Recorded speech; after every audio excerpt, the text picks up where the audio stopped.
Whether you head to see the Jaguars play at Everbank Field or take your family to enjoy festive fireworks along the St. Johns River. It's probably crossed your mind when there's a large crowd. You want to make sure that you know what to do in the event of a terror attack. Today at 5, we took a look at some local soft targets, landmarks like the airport, Seawalk Pavilion, churches and schools, all sites that are similar to scenes of attacks across the country.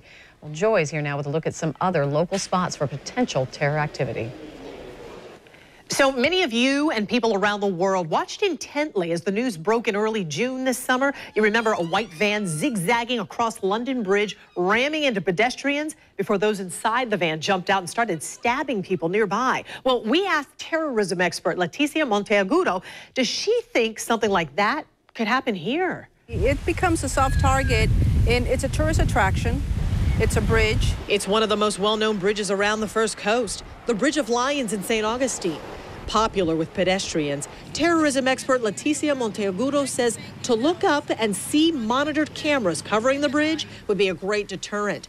Monteagudo points to Middle Eastern countries she's visited, where she says cameras atop bridges are expected. You're talking about Abu Dhabi, Jordan, even Israel. And those countries really protect themselves. They have cameras all over the place. Even bridges? Even bridges, and people feel safe. Just because homegrown terror has gripped the national headlines lately, Dr. Mitra Raheb says, don't forget the Islamist extremists of 9/11. This is the perfect American city. Raheb teaches students about terrorism and Islamists' ideology in the Muslim world at 2 South Florida universities.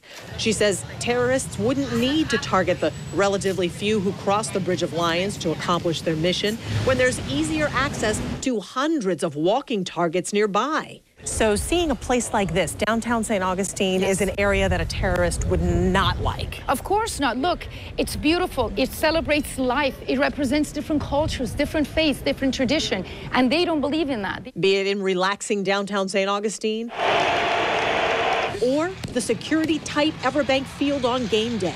Dr. Raheb says an extremist's main goal is a psychological impact, a scare by creating chaos, possibly with a weapon outside the stadium.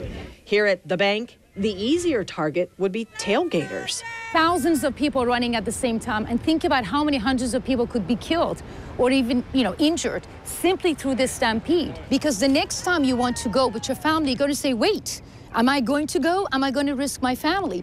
Even our waterways could be considered soft targets. Monteagudo took a look and says with so many revelers, for example, enjoying holiday fireworks downtown at the Jacksonville Landing, she suggests visitors keep a wary eye to the water, where even security patrols don't face terrorists. If I don't have to go through any screening process, no one is really looking at me. They just see a boat, like many of the boats have probably approached this dock here, and then I can execute my malicious intention. Any public space can be a soft target for terrorists, which is why no matter where you go, our experts say caution is key. You have to take measures when you go. Make sure there's adequate security. Keep your eyes open. See what the other person sitting next to you is doing. Just be very careful, but enjoy life at the same time. Both Monteagudo and Dr. Raheb say, talk about a plan with your family before you head out. Right now on our website, you'll find bios for both the experts we used in this story who conduct security risk assessments for airports and businesses. You'll also find out more about that lightweight bulletproof pad for your child's backpack we showed you earlier today at 5. Joy Purdy, Channel 4, the local station.